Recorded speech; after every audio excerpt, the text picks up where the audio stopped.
Hi, everyone, and welcome to episode 27 of Breaking Through, the Alina Abovian podcast. My guests today need no introduction. They have been in the game as influencers, content creators, and female founders for the last 20 years. I'm talking about Ani Yemenidjian and Nora Mansour. Their big breakthrough happened in the early 2000s with their entertainment company and show Hollyscoop. They eventually tapped into the beauty space with Modamob, and now are the co-founders of the children's apparel brand Norani Baby. You can find their products in Target and Nordstrom, and their hilarious content on social media. As moms, wives, and business owners, they do it all, and they've managed to do it all as best friends. In this episode, we follow the trajectory of their personal lives and professional lives, including their struggles with fertility.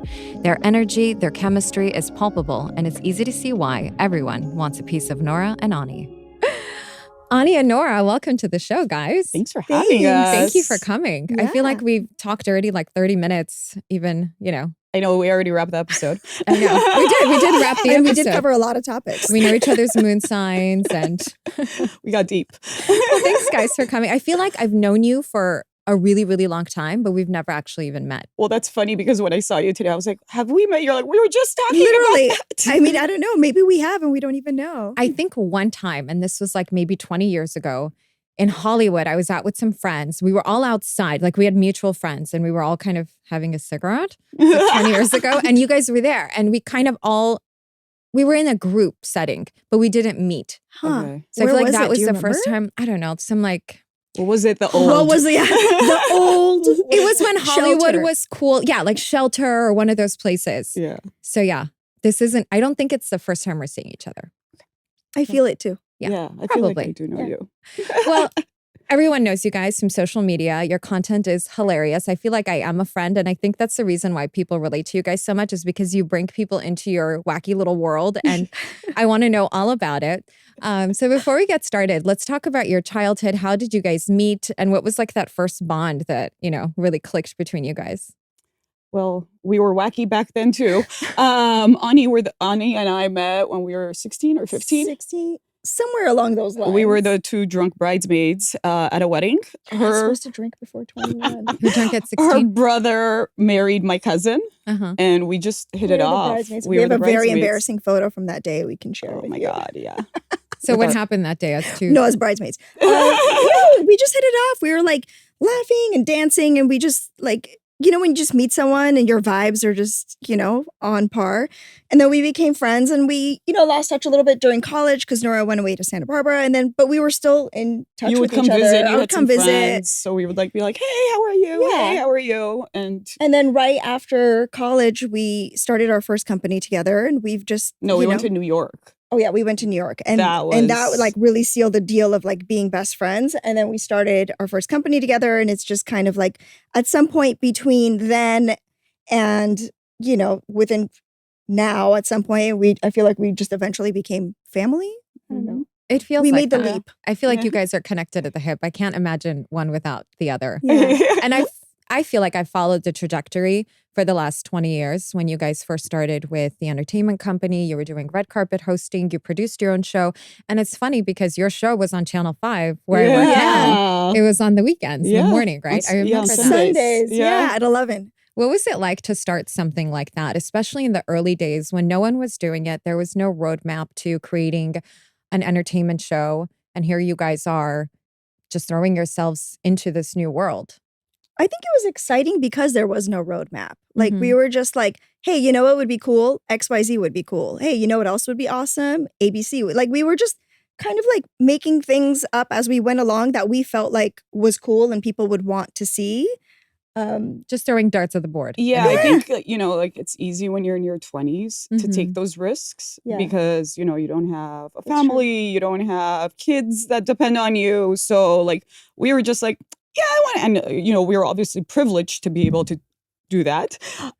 So we were like, yeah, we're gonna start an entertainment news company. I think that's a good idea. Everyone else is going to law school, medical school, becoming accountants, I don't know what. And then there's us. Yeah. We're like, yeah. And they're It like was fun. online. And, it's funny because when we would cover red carpets, we were the first people that started doing video content online. We were YouTube's beta launching partner. And they didn't know where to place us. They were like, what do you mean you're not print or TV? Like, what do you are mean you? you're going to put the video online? They had no idea. Right. Yeah. They're like, is it like a blog? We're like, no. Yeah. So they would just put us by the trash can. Yeah. They're like, just go to the very end, find a place. We're like, okay. Figure it out. Like reporter row on the red carpet. I've been there. Not by the trash can, but I've been there. Oh, we've been by the trash can so many times. like we used to. It was like a running joke at that point. What was it Yeah. about that industry that pulled you guys in? Is it because you wanted to be in front of the camera, or was it this fascination with celebrity? Because back then, the fascination with celebrities was so strong. It was. I feel like that era of like, the Lindsay Lohan, the Britney Spears, the Paris, like it was fully ingrained in our culture and every single day.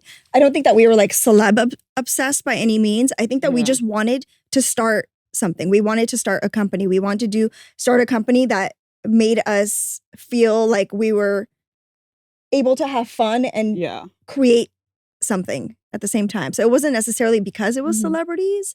That was just kind of the bonus. I think it was also the combination of all your personalities. It just really came through in a way that we didn't see back then. It was an organic relationship because you guys are friends. And at the same time, you're building something and we're following the journey with you. It was very organic. Yeah. Thank you. Because, we didn't know what we were doing. So it did must have been not. organic.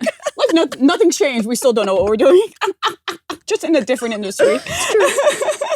I kind of love that because when you're in the flow of what you're doing, things pop up and you kind of just go with it, right? As opposed to this is where I want to end up. It's a very like surrendered way of working where you're having fun. You kind of know where you want it to go, but there's no roadmap, as you said. And I think those are the most successful stories when it's open-ended, but it's real. Yeah. And I feel like when you're in your 20s, you have that ability to do that. Yeah. So then how'd you guys shift from Holly Scoop to the next endeavor? Well, when we were at Holly Scoop, we launched Modamob and several other brands as well. And then Mariana Hewitt was our host for Modamob back then. Oh, that's right. I remember. Yeah, I had hired her, and she ended up leaving, starting her own stuff, and that's when we didn't have anyone. We didn't have a host. No, we did. We hired a couple of hosts, and it wasn't working out. Like people were upset about like certain hosts. They'd be like, nope, we're not. No, not this person, not this person. And it was like we were like, oh my god, like how are we going to fill this role? I remember we brought in so many people, and a lot of people with big followings and. The YouTube audience was no joke. No, they were not happy. So we didn't have anyone to cover one day. We're like, let's just do it ourselves until we figure it out. We didn't even say it. Our producers were like, go, just do something. We need to upload a video. We're like, okay. So I think we took a shot of something and then went on. And we did. A shot of tequila? No, I think it was Scotch. Like Scotch. Yeah. And we just like had so much fun. We were like giggling through it. We're like, okay, makeup. This is how I do my makeup. This is how Nora. And it was again authentic and real. And the audience responded really well to it. They're like, oh my god, we love this. And they nicknamed us Norani. They're like, you guys are like Benifer. So they named us Norani. Oh yeah, the nicknames back then. Yeah. And they were like, okay, we will not accept other hosts. We're like, okay, so we'll just do it. And then maybe we'll find someone to transition in. And then we just never had anyone transition in. And it just became our thing that we did. And we ended up being the face of the brand. Yeah, we had a lot of fun. We shot a lot of, that's where the wacky videos started. We did like a Coke rinse. We would find like viral things, like beauty treatments that celebrities are doing. And we would recreate it. Do you remember the 100 coat eyelash trend? Oh my God. And my lashes fell off. And it took me like What is that? Like trend? I lost like, there was like you did 100 coats? There was like a trend of like putting 100 coats of mascara on. So dumb. And I ended up losing like 75% of my lash. I remember that. I had to do lash extensions for like 2 years. I had to do like serums. It took like 5 years to recover from some that. stupid shit. What's the wackiest like beauty trend you guys have done? That one. That one? Really? By far, for me. That was the stupidest one. That was stupid. That was stupid. We did the Coke rinse, like where you wash your hair with Coke. Yeah. Oh my gosh. Yeah. I don't remember the results of that. I don't remember either. Yeah. I feel like my hair would dry to a crisp if I washed I don't it even with Coke. remember yet, but that one went viral. So like it was. How do you a big predict deal. when something's going to go viral? What do you think is You like that don't. You sweet don't. spot? It just surprises you. I think that video had like 16 million views last time I looked. Yeah. And what Which does was it like do 5 for years your ago. brand or your business? Or do you monetize that when something goes viral like that? On YouTube, yeah, it's monetized.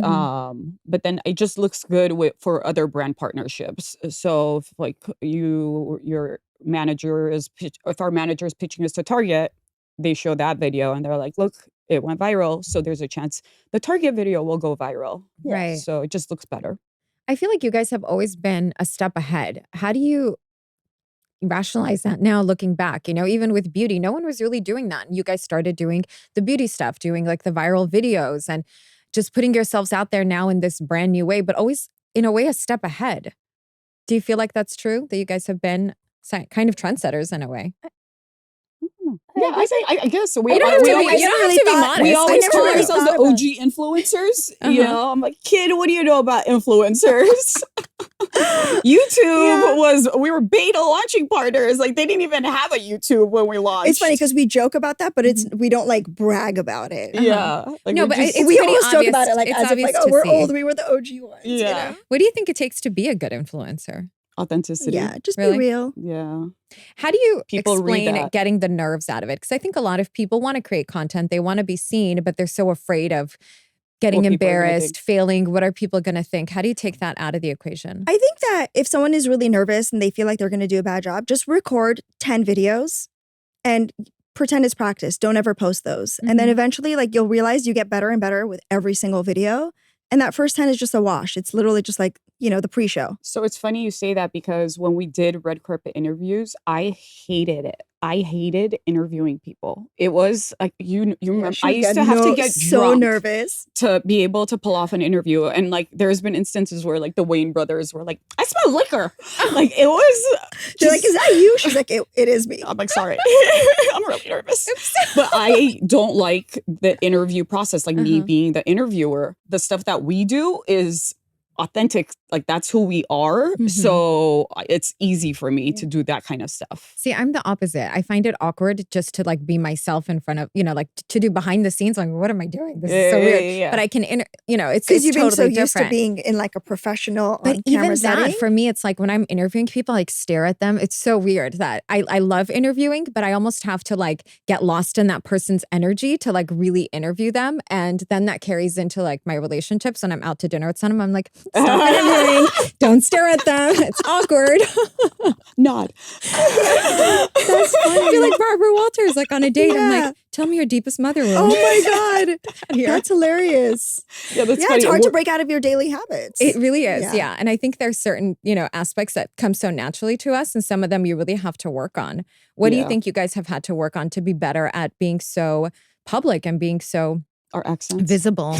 Really? Oh You my think your God. accents? I don't even think I have an accent. Well, yeah. But then apparently I do. when we started the company and we would go to interviews or we would go to auditions or anything, they would be like, where's the accent from? And we're like, Where are you what accent? from? We're born and raised in LA. Where are you from? We're like, LA. And No. they're like, I can't figure it out. And we're like, oh, it's because we're Armenian. Oh. Do you think that hindered you guys in the beginning when you were applying we for had to jobs? do speech therapy. Oh my God, that's right. We had to go to speech therapy forgot as about that. grown ass adults. Oh my gosh. What does speech therapy look like?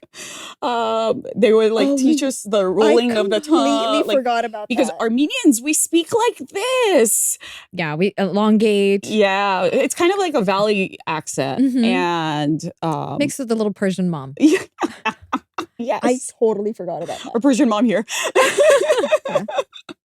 So we needed to work on that. What's the funniest experience you remember from the red carpet?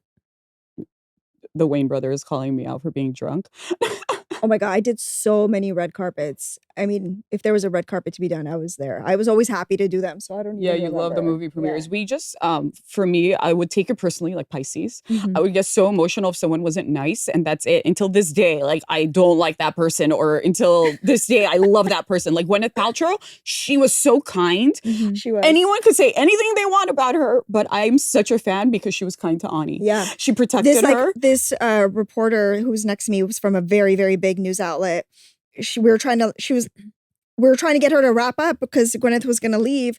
And I tried to I saw her leaving and I quickly threw in my mic to ask what's it like being here? And the reporter took her clipboard, and she flipped my mic away.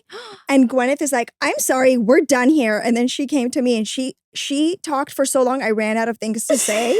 and then she left. And I was like, oh my, and I got the only long interview with her. And then I saw her a week later at the Iron Man premiere, and she remembered, and we were by the trash cans, and she remembered me and came back out to come and talk to me. And I was like, things like that, when Kindness it would goes a long happen, way, yeah. it was awesome. And it was always the A-listers It was that were always the big celebrities. so cool. And it was the Z-listers that were like, I'm not giving you the time of day. And it's like, Isn't that funny? It's the ones that are, have the chip on their shoulders. It's so crazy. George Clooney, Tom Cruise, they would come early to oh my movie God, remember premieres. we would get George Clooney to hold up signs for us. The They were stuff so of- nice, The yeah. things we did, not knowing. How did you guys know it was time to move on from entertainment and go into the beauty space? Well, it was while we were there. Yeah. Mhm. We kind of started doing it while we were still at Holly Scoop. So we started doing interviews. As far as the interviews kind of stayed, but we started doing more beauty related interviews. So we would go get facials, we would talk to plastic surgeons. So it was kind of like a natural transition. Was that conscious where you had a feeling that the beauty industry is now going to blow up? Because there was a moment, right? I think 15 years ago, we started seeing so many makeup artists and beauty content. It was like it ruled social media. I don't think that it was necessarily a conscious decision like that. I think it just felt like the natural progression of if people love this, they'll probably enjoy this one facial that everyone is talking about. Let's go try it. And so we can tell people if it's worth it. Or I think one thing we always tried to do is, if there was a fad, if there was something, we'd be like, we will try it ourselves and tell you if it's worth it for you to do. So yeah, it was kind of a natural transition. And then how did you go from there to Norani? So it's funny because whenever we were doing Modamob, it was kind of like our subscribers would always post, oh, you guys need to start your own skincare line. You need to start your own skincare line. They would mock up bottles writing Norani on there. That's I was going to ask, why didn't you guys go into the beauty space? That's and how create, we came up. Makeup products or beauty? That's where we were headed. And that's how we came up with the name Norani. And they would do the little mock-ups, and we're like, okay, that was the natural progression. From Modamob, we have the built-in audience. But there was something well, missing. We started working with a lab. We got a couple of samples made of things that we felt like we wanted to work, and we're our heart wasn't in it. We're like, no, it's not right. Or we would find things to nitpick about it, and we're like, art, it just didn't. It wasn't moving forward. Yeah, we weren't excited about it. You know it, and Yeah. you can't. And it felt forced a little bit, and we're like, we don't want to do this. So we're like, okay, we're gonna take a little break. We're gonna take a little breather. And I remember it was January. It was Christmas break. It was Christmas break. We're like, we'll start the new year, and I was like, you write your list of things that you feel like you would want to do next, and I will write my list. And I remember we met at that Thai place. What year was this? Burbank. Oh yeah, I did. Okay, it was a while ago. We don't remember. Yeah, I think she had just had a baby, and I was in the process of trying to have a baby. And so we met for lunch, and we're like, okay, you do your list, I'll do my list. And her list was, I think that I want to, go into the baby space and the baby world. And she's like, what's yours? I'm like, and I flipped it over, and it literally said the same thing. We're like, oh my God, it was just meant to be. And that's kind of the start of where we started to brainstorm. Okay, cool. We decided what our next venture is going to be now. But it's also because you were there personally. I know you both had a tough time becoming moms. Can you talk about that? Yeah. So much IVF.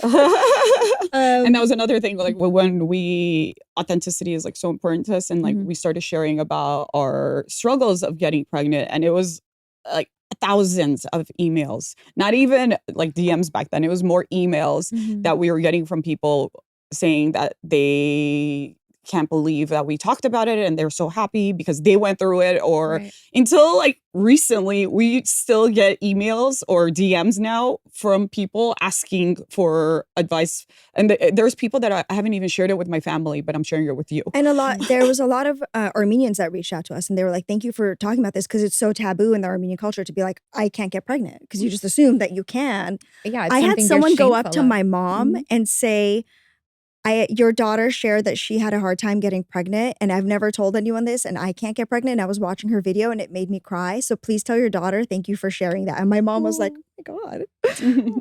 I mean, yeah, in our culture, we're all Armenian. Mhm. It's so taboo to talk about anything. I mean, it's slowly changing, I think. But at that time when you were sharing that, was it, kind of consoling you in a way too, knowing that so many other people are in the same boat? It was scary to do at first. Like we had a discussion about it and we're like, let's just. I think you were scared I was more. scared. And Yeah. then when we did it and we saw the flow of emails, DMs, people, we were like, okay, people want us to talk about this because they are clearly having similar issues. And it just like the floodgates opened and we were like, okay, we are an open book now. Why weren't you guys able to conceive? Was it like a... Unexplained infertility. Oh, okay, that's nice. Yeah. And then obviously through the course of testing, it was like, well, you have PCOS or you have a blood clotting disorder. It was like all these small micro things came out eventually After, through like, like, years 5 and rounds years and years of testing and IVF. So, but the overall thing was like unexplained infertility. Yeah. What's going on internally when that's happening to you, that you can't get pregnant, something as a woman that you thought your whole life should just happen naturally? Yeah. I don't know.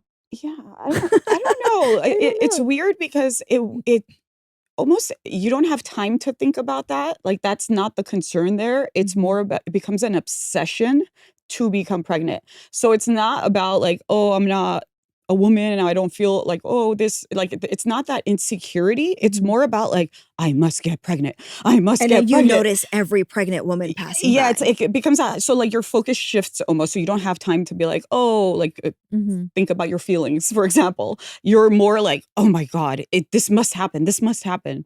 Wow. And And I'm sure that's tough on your marriage too. Oh going my God, through for that. sure. Yeah. Because it's like now it's not about the romance. It's getting it done at the right time to Yeah. ensure results. Yeah, Yeah. that's really tough. And did it help to have your best friend sort of in the same boat? Oh, definitely. Absolutely. Yeah. Absolutely. What were you guys saying to each other at that time?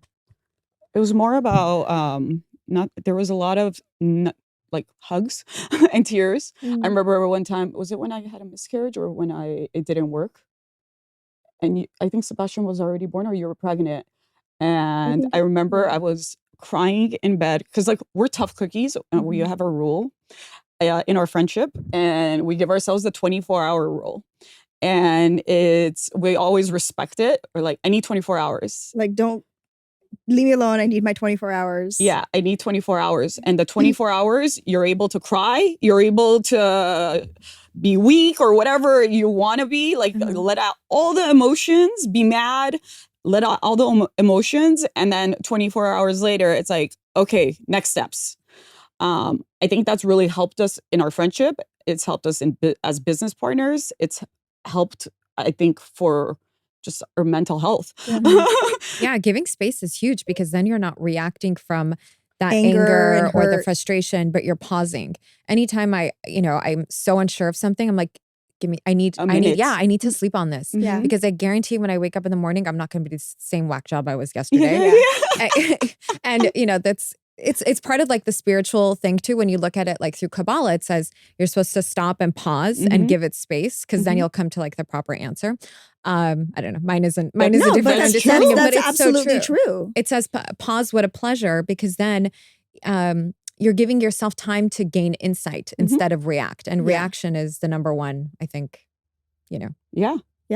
deconstructing thing in a relationship. Absolutely. But that's in everything. Even when you're about to write a angry email or anything, we always we'll tell each other like, hold, like let's hold for a second and then think about it. And then chances are like 99% of the time you go back to that and you're like, oh no, I did not want to write this. I do not want to write this. Yeah. But I remember being at home in bed crying and she just came, spoke. Well, you wouldn't text me or call me back. Yeah. I was like MIA. Off the grid. She came over, came to my room, did not say any words, and just hugged me, and we just cried. And she just left. And that was it. And then the next day, sorry, I was back. I was like, okay, this is what I'm gonna do. Like, this is how we're gonna move forward as far as my IVF goes. How do you not lose hope or like let it get to you when you have one, setback after another? It's hard not to Yeah. lose hope, But at the end of the day, you're like, okay, this is something I really want, so I'm going to try What choice do I have? every avenue. What choice do I have but to keep trying? And for you, it didn't end once you had kids because your daughter went through a tough time when she was born. I knew that she had a hole in her heart when I was in my second trimester. I found out on like a Friday, and they were like, you have until Monday to legally abort this Wow. pregnancy. And I was like, I was appalled by the fact that doctor, who was like actually just like a backup doctor who was seeing me, would say something. I was so insulted that she would say something like that. And I was like, I never want you to ever talk to me or see me again. So obviously it was very heartbreaking. And I mean, what can I do? Right. So you're like, well, we will figure it out. And then she was born, and then she was I think we thought that the hole, because of the pressure of, just being in my womb, I think we thought that the hole was a lot smaller than it was. When she was born, it actually spread from the upper chamber and lower chamber, and it was massive. Like, there was no way she could have come home. It would have never closed on its own. So we were in the NICU for 72 days until she was, because she was born a month early, until she was physically big enough to have surgery in a successful way that would diminish a lot of risks. And she had her surgery, and, it was like 7 days later, she came home. And it was very hard at that moment to be like, to not be like, why is this happening to me? Or like, why? Why does this, like, why was it so hard to get pregnant? Why is this happening to me? And it was like, I would think that at first. And I think that when you have those hardships, just trying to gain a little bit of perspective will help you get through that moment.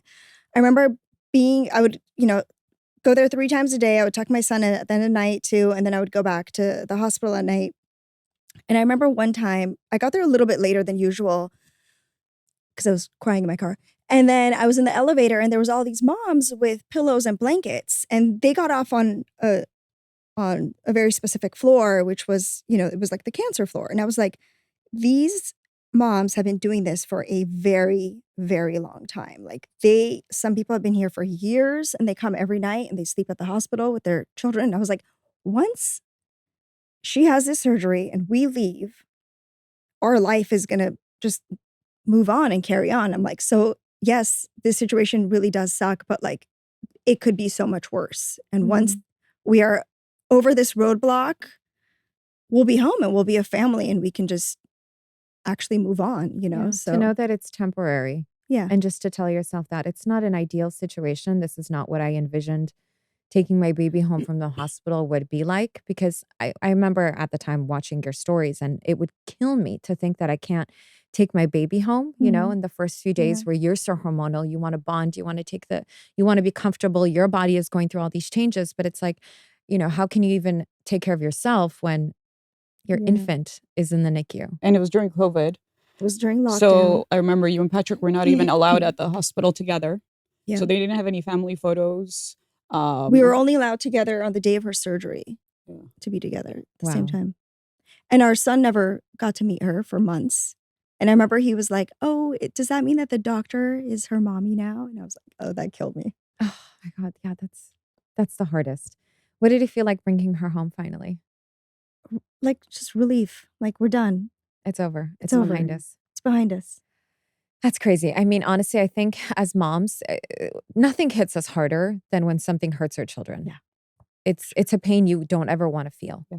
I would never wish that on anyone. Yeah. But you guys turned your grief, your struggles into something really cool with Norani. Let's talk about the product. How did the idea come for like swaddling? Swaddling. So Ani had Sebastian a year and a half before. A year and 2 months before. Yeah, before I had Aya. And she had a Russian nurse at the hospital that taught her how to swaddle using those OG blankets. And when Aya was I feel like born, sandpaper. That's how I did it because I'm half Russian. So my kids are wrapped like a burrito. Yes, Day one. yep. Bintov. yeah. So Aya's born, and I had those like just regular pods that Oh, the you ones just that put them in Target there? back in the day sucked. Yeah. Because you'd get out of it. Yeah, exactly. So after the first week, the first week they're not moving. And then the second week, she has her hands out there. She's like, hey guys, it's party time. And I'm like, and she's like, you need to use the OG swaddle and you need to wrap tightly. I was like, oh, what do you mean? Yeah. And she would come over and show me. She did not live across the street at this point. And I just was like, what's that? And I would wake up in the middle of the night because obviously you're not sleeping, and there would be a blanket on her face. Heart attack. So then it started with, why is there not a swaddle where it's like the OG style, but there's arm inserts when their hands don't come out, so they're not able to undo the swaddle. And it's cute, and it doesn't look like bed sheets. Yeah. So we literally went to Joann Fabrics and bought fabric, and then went to my grandmother's house because we didn't know how to sew, and we explained to her what we needed, and she kind of made this janky DIY we have version. Pictures of, How long did it take to perfect the product? 2 years. Yeah. Anytime someone would have a baby, we'd be like, "Can you try this? Tell us if it because works." you doing it on a doll is different than a moving baby. So Right, the of moving course. baby is totally different. I have some crazy pictures of our prototypes. Yeah. Like the parts open, it's just some wildness. And then we launched November 2019, right as I gave, that was the month I gave birth to my second daughter. And that's when Ani was pregnant. And then I was on bed rest. And our products were came to Ani's house because we were going to put them in her garage. And I'm 9 months pregnant. Oh, she was early. So 8 months pregnant. Oh, no, I wasn't on bed rest yet. You were pregnant. You were just newly pregnant. Yeah. On high risk pregnancy. And we're emptying boxes. We do such Nice. dumb stuff sometimes. Yeah, that's true. Just I wonder why my daughter came a month early. Yeah. Oh, carrying 5,000 boxes. Yeah, her daughter came a month early at that point. She went into labor shortly after that. So did I, because I was moving a house and Yeah. carrying my 3-year-old son on my hip while I'm 9 months Why pregnant. do we do that? Why do you have sciatica? Why do women do that? Because we love to torture ourselves. Yeah, we do. And we We think we do. could do it all. We do it all. And this day you can do it all, you're like, I can do it all again tomorrow. Yeah. And then Yeah. you crash and burn. Yep. Yeah. Do you guys ever feel like you crash and burn? Because you do so much. All Every the time. night. What does crash and burn feel like for you? I mean, I get to the point of crash and burn sometimes where I legit can't get out of bed. If it's around my period, it's getting worse and worse with the hormones too now, where my crash and burn last month. Yeah. I could not, I felt like I had the worst flu of my life. And it was the It end. was proof of life, Nora. Yeah, I was in, and I left work. I went to bed and I did not get up until the next day. I couldn't. I literally physically could not move. Your body just shut down. Yeah. Yeah. Do you feel like during IVF for so many years, do you feel like the hormones contributed to how you feel now? Because I've heard of a lot of women being thrown into premenopause early because of IVF. Gabby Bernstein talked about this recently, that she's now going through early menopause in her mid-40s because she did IVF for so many years. Yes, absolutely. Because I feel like, you're depleting, your body is naturally depleting 1 egg every month, right? You get your period. But when you're doing IVF, at that point, we were depleting 20 eggs, to have enough eggs to do IVF. So it's suddenly in 1 month, you depleted 20 eggs, and it's your body, your internal body just aged 20 months. So, and you're getting closer and closer. So every time we would do it, obvious, and I don't even remember how many times I did it now. I think I did it 5 and you did it 6, I don't remember. 5, 4, I don't remember at this point. So we were I feel like our body was on this fast track getting closer to perimenopause. So I definitely felt it, but Nora definitely felt it more. Yeah. What I does mean, it I'm feel feeling like? it. What does it feel like? What does it physically do to you? We all know that when we're on our period, let's say, or we're getting close to it, we know those symptoms, but what does that feel like? So I had heavy periods not heavy periods, painful periods, where the first day of my period, I was always almost hunched over, and if back in high school, I would have to go home because it was just painful. Now it's not during your period only, it's just all the time. I have body aches, crazy body aches, and my hormones were all jacked up though. I was a crazy person for a year. Ani was just She like our friendship was, when we talk about friendship, our friendship was just like not doing great. But it was She was mean. my marriage as well. Like I was just, and I didn't notice. Like I actually noticed I hated who I was. I'm like, why do I feel this way? This is not who I am. I would wake up in the morning. I'd be like, what's the point? And if you know me, you know that I wake up like, it's a glorious day. Everything's positive, good. Cup is full, not even half full. Right. And I was just, what's the point? And I asked my husband after like I started doing treatment, I'm like, how did you deal with me? He goes, I thought, well, this is it. This is who she is now. Oh, I'm wow. like, She just turned into a grump. Yeah. I'm like, that's That so is sweet. kind. Thank you. Yeah. But yeah, it was. And I was like, you're a mean bitch. How did you figure out that it's your hormones? My husband was like, I'm like, I don't feel normal. I don't feel like myself. So he brought me all the test results that I needed to go get done. And I did. And my testosterone was like non-existent. It was non-existent. It was under 1. Well, women get scared when you mention testosterone. Yeah. They think, I don't need testosterone, but we do. We need that balance. Yep. Yeah, it's lower than a man, obviously. Of course. But you need to have it. So the minute I started taking my testosterone drops, a completely different person. And it's funny because usually my husband's so cynical. He's like, it takes 6 weeks for everything. Oh, you're taking a vitamin. It's going to take 6 weeks before it kicks in. It immediately helps. He goes, well, your body was so deficient in it that you started seeing just the ate it benefits up. immediately. Yeah. And how did your mood change? She was nicer. Enough I'll said. I'll just leave it at that. I was back to myself again. Yeah, It was, people don't talk about hormones enough at all. Yeah. we think like we're just gonna be like irritable for like this is it, and that isn't. It's not okay. Yeah. It's not an okay feeling. Yeah, think about how many marriages could be saved if people just had their hormones checked. Because hormones, it affects our sex drive, our appetite, our weight, how we feel about ourselves, our mood, how we communicate, all of it. Like Everything. how you show up on a day-to-day basis. Everything. Women have it so hard, man. Like We really do. We get our periods, and then we go into baby, and then it's post-baby hormones, and then it's premenopause, perimenopause, and then it's menopause. It's like never ends. we're struggling. It never ends. all the Never time. ends. And then men are like, I just woke up. Yeah, it's a great day. I'm like, and it's twice as hard when you're a working mom. How do you guys balance being working moms? Because I feel like you do so much. But your kids are so present in your lives too. Yeah. I don't know if there ever really is a balance. You know, I think I read this analogy once that really made sense to me. And it was like, when you're a working mom, right? You have kids, you have family, you have job, everything. You're always juggling balls, right, in the air. And any given day, some of those balls will be made of glass and some will be made of rubber, right? So you're juggling balls. And on that day, you have to decide which ball can I drop and it'll bounce, fine, but which ball can I drop that will break? And it's like, maybe that day your kid has something important and you need to be present for your kid. And that's the glass ball. And maybe, the next week, the glass ball is something very important at work where you cannot drop the ball on that. So literally drop the ball. So I think that's the only way that you can really balance it is understanding it's not only one or only the other. And it's okay that they change every day. Which one the glass ball is changes every day. I love that. I don't think I've ever heard it explained that way. Yeah. I think it's also giving yourself grace that we all have a lot going on. And it's really your attitude and how you approach the busyness, because we're never going to achieve everything on our list for that day. I'm a big list maker. I make my to-do list, I scratch it off. Before, I would give myself such a hard time because I didn't get through that to-do list. Yeah. But in reality, it's like, but you just knocked out 7 of them. So why don't you just be happy about that? No one's watching you the way you think they are. Yeah.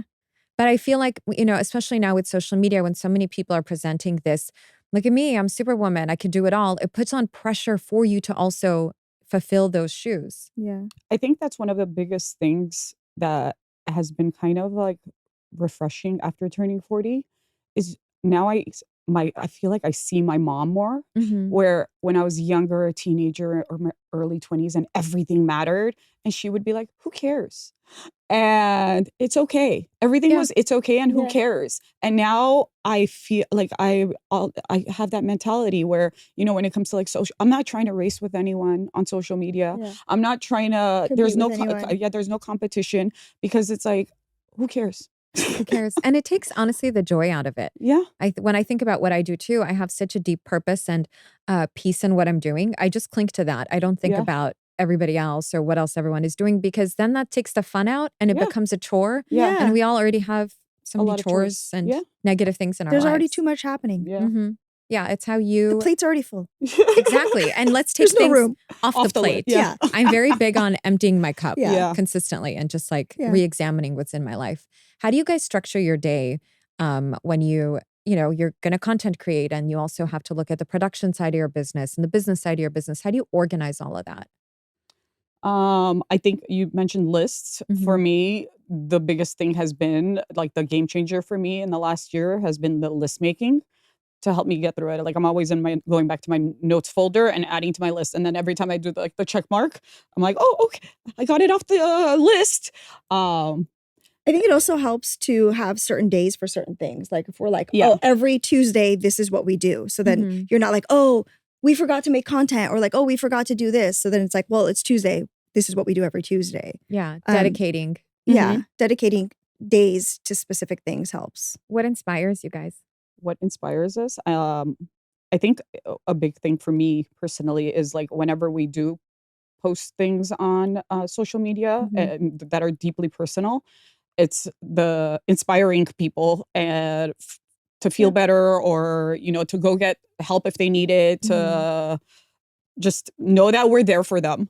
Right. Like a lot of our followers have become our friends, and it's funny because like when I meet people, I'm like, do we know each other?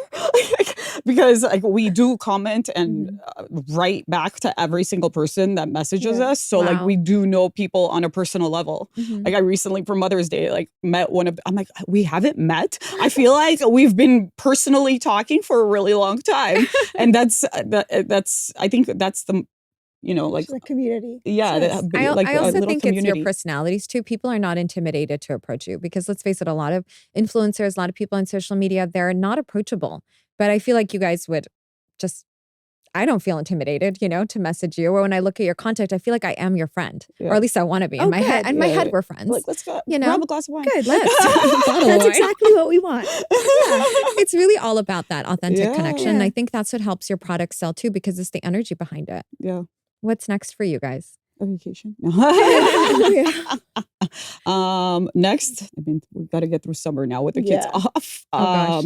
We just launched We our just sleep I know. set. So like that's why I was We're like, like, we oh can't my think God. about next We yet. just launched our sleep sack, which is really exciting. It took us 2 years to develop the sleep Another sack. product that we felt like was missing in the Missing. marketplace. So yeah, we developed a sleep sack that has like an insert, like a duvet insert. Mhm. So if it's, summertime, you could take it out. If it's wintertime, you can add it back in, and you don't need to buy 100 sleep sacks, which would annoy us as parents. Right. So it's literally called like the one and done sleep sack. You buy one, you're done.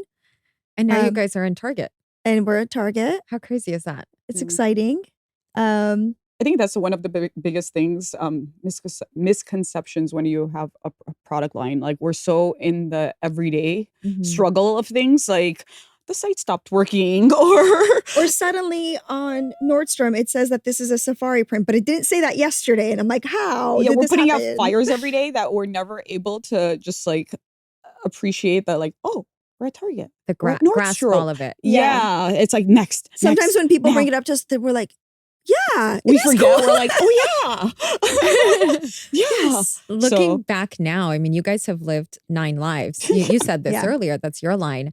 How do you make sense of all that? Like this amazing journey you've been on. I don't want to make sense of it. Yeah, it's safe to say, Yeah. like when I look back at my Mhm. life, like, hopefully I'm not dying, but like when I reflect, I'm pretty content with the way everything's turned out. I'm Mhm. like, I could say like I've had a badass life. There are times when like we'll be like, do you remember that one time we did this? So there's definitely been times where we're like, how did we Make it out how alive. do we make it out alive? Like there's been some questionable Yeah.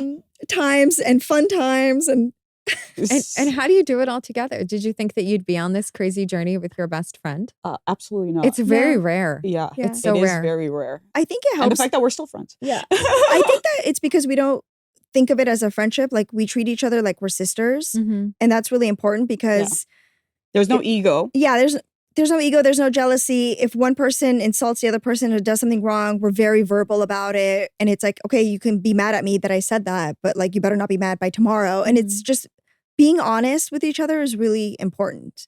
And like I mean, it was like a few weeks ago. I don't know. I don't even remember what the argument was. And like Nora was like rude to me back in my own argument. And I was so upset with her. And I gave myself like an hour and I texted her and I was like, your response to me was really rude and I did not appreciate it. And she was like, you're right. I'm sorry. And I was like, thank you for apologizing. We're like, it feels like we're like in couples therapy sometimes. It's like a marriage. Yeah, it really is. You know, when they're like, oh, don't go to bed ever angry. Like you need to squash it before you go to bed. And that's how we are. You know, like she's better at communicating.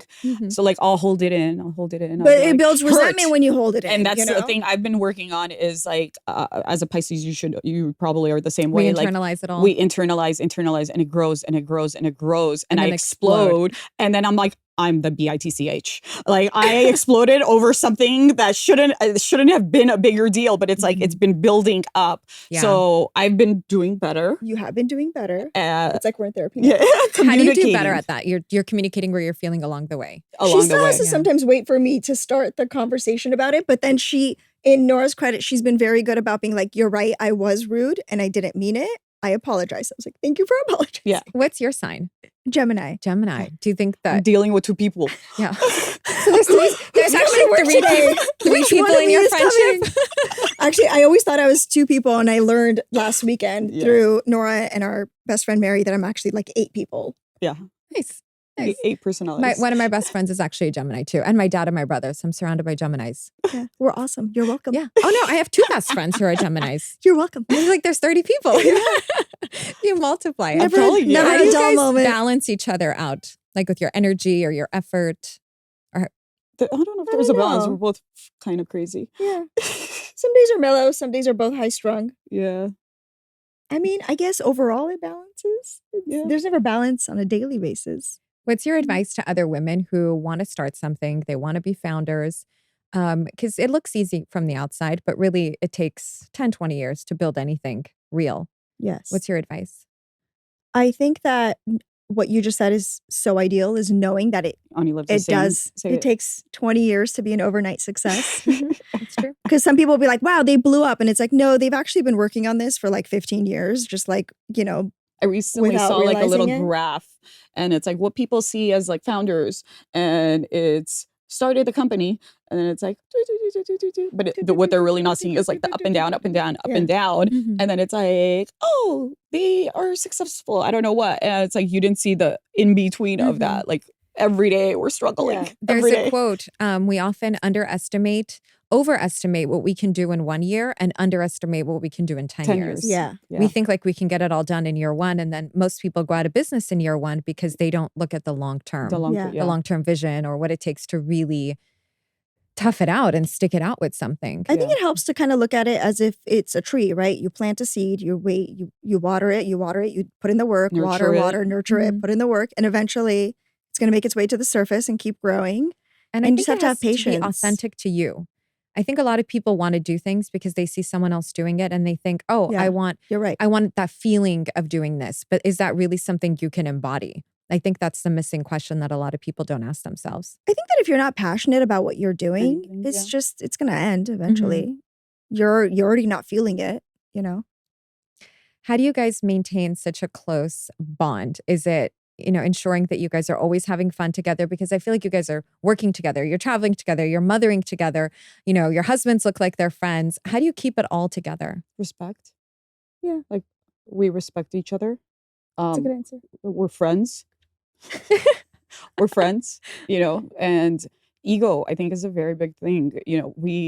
Especially with women, whenever they start working together, whenever they're like, there's a competition, even though they're proud of someone, but really are they? We don't have any of that with each other. Like we truly want to see each other win, whether it's their kid, like her kids. I want to see her kids win as much as I want my kids to win. I want her husband to win at his work as much as I want my husband to work. Like there's truly no competition between us. And I think it helps to think of each other as like we're a team. Yeah. We're going to succeed together or we're not. Right. So like you have to be on each other's side. We're on each other's team.